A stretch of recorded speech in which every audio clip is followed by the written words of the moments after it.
बिहार में viral fever के कारण अब तक 25 बच्चों की मौत हो चुकी है। हम बिल्कुल नहीं कहते कि वायरल फीवर को फैलाने में सरकार की कोई गलती है, लेकिन इतना जरूर है कि अगर अस्पताल में डॉक्टर ना हो और उसके कारण बच्चे को समय से इलाज ना मिले और तब उसकी मौत हो जाए तो यह गलती किसकी है। स्वास्थ्य मंत्री के अनुसार राज्य स्वास्थ्य समिति की टीम को प्रत्येक जिले में दौरे के लिए भेज दिया गया है। उनको निर्देश दे दिया गया है कि वे अस्पतालों का दौरा करेंगे।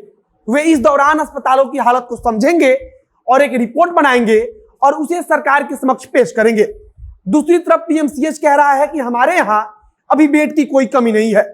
पीएमसीएच के अनुसार डॉक्टर भी मौजूद हैं, लेकिन अगर सवाल पूछा जाए कि जब डॉक्टर मौजूद हैं तो वे मरीजों के पास जाते क्यों नहीं।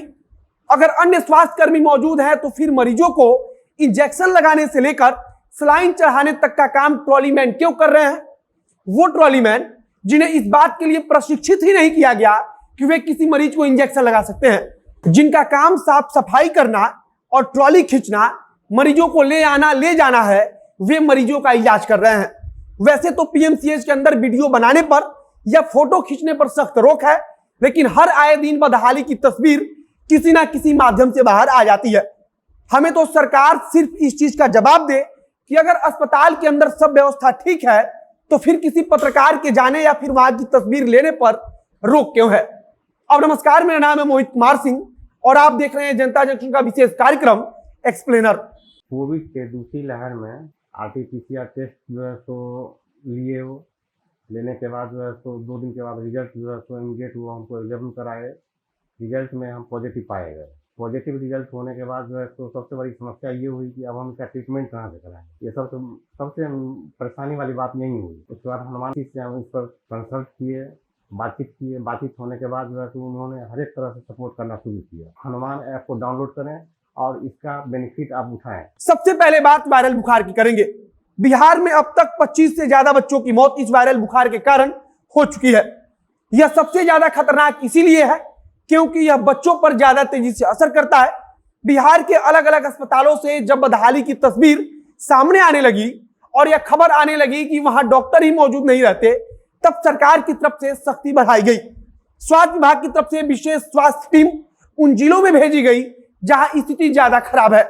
स्वास्थ्य विभाग की तरफ से एक टीम भेजी गई है जो अलग अलग जिलों में जाकर अस्पतालों का दौरा कर रही है और वहां की क्या हालत है इस बात को सरकार के समक्ष बताने के लिए एक रिपोर्ट तैयार कर रही है। सरकारी अस्पतालों में सबसे बड़ी समस्या डॉक्टरों की है। कई जगह के सरकारी अस्पतालों में डॉक्टर मौजूद नहीं रहते या फिर सरकारी अस्पतालों में उतने स्वास्थ्य कर्मी मौजूद ही नहीं है जितने स्वास्थ्य कर्मियों की असल में जरूरत है। राजधानी पटना से लेकर सिवान, मुजफ्फरपुर, गोपालगंज समेत अन्य कई जिलों में वायरल बुखार के कारण कई बच्चों की मृत्यु हो चुकी है और अस्पतालों में बच्चों के भर्ती वाला वार्ड भी पूरा फुल हो चुका है। हालांकि बेड फुल होने के मुद्दे पर जब लगातार सवाल उठा तो पीएमसीएच की तरफ से कहा गया है कि उसके यहां बेड की कोई कमी नहीं है, लेकिन विडंबना देखिए कि बेड रहते हुए भी बिहार के सबसे बड़े अस्पताल पीएमसीएच में बच्चों का इलाज जमीन पर लिटाकर हो रहा है। बिहार के सबसे बड़े अस्पताल पीएमसीएच में डॉक्टरों की भी कोई कमी नहीं है उनके अनुसार, लेकिन वहां भर्ती मरीज बताते हैं कि कोई डॉक्टर कभी उनकी सूध लेने आता ही नहीं। अब एक फोटो भी सामने आया है जिसमें दिख रहा है कि डॉक्टरों की अनुपस्थिति में ट्रॉली मैन मरीजों की जान के साथ खिलवाड़ करते हुए सलाइन का बोतल चढ़ा रहे हैं और इंजेक्शन लगा रहे हैं। यह कर्मचारी पढ़े लिखे नहीं होने के बावजूद यह सब काम कर रहे हैं, मरीजों का इलाज कर रहे हैं। उन्हें किसी प्रकार का कोई प्रशिक्षण भी नहीं दिया जाता, लेकिन बिहार के सबसे बड़े अस्पताल में वे मरीजों का इलाज कर रहे हैं। दैनिक भास्कर ने भी इसके बारे में खबर प्रकाशित करते हुए कहा है कि उसी हाथ से वे इंजेक्शन लगाते हैं और तुरंत ही किसी मरीज के बेड को इधर उधर करते हैं और फिर उसी हाथ से किसी दूसरे मरीज को इंजेक्शन लगाते हैं। यह सब कुछ पीएमसीएच के टाटा वार्ड में हो रहा है और टाटा वार्ड एक इमरजेंसी वार्ड है जहां गंभीर रूप वाले पीड़ितों को रखा जाता है। ट्रॉली मैन कोई सरकारी कर्मचारी भी नहीं है। दैनिक भास्कर ने भी कहा है कि उनकी तैनाती आउटर सोर्स के जरिए होती है, मतलब कि बिहार के सबसे बड़े अस्पताल में कोई भी मरीजों का इलाज कर रहा है जिसे मेडिकल साइंस का मुंह भी ना पता हो, वह भी पीएमसीएच में मरीजों का इलाज कर रहा है।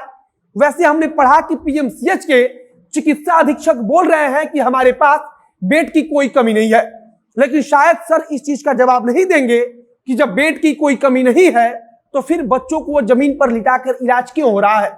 वैसे स्वास्थ्य मंत्री मंगल पांडे जी से यह खास अपील रहेगा कि कम से कम इस बात पर ध्यान दीजिए कि अस्पताल में मरीजों का इलाज कौन कर रहा है। ध्यान दीजिए कि कहीं कोई चपरासी या फिर वह व्यक्ति जिसे मेडिकल साइंस के बारे में कुछ पता ही नहीं है वह तो नहीं इलाज कर रहा है। और अगर ऐसा कुछ हो रहा है तो बिना देरी किए कार्रवाई की जाए, क्योंकि यह सीधे सीधे मरीजों की जान के साथ खिलवाड़ है। बाकी हमारा काम था कि मामले को हम उठाएं, मामले के बारे में हम बताएं, और हमने वह किया।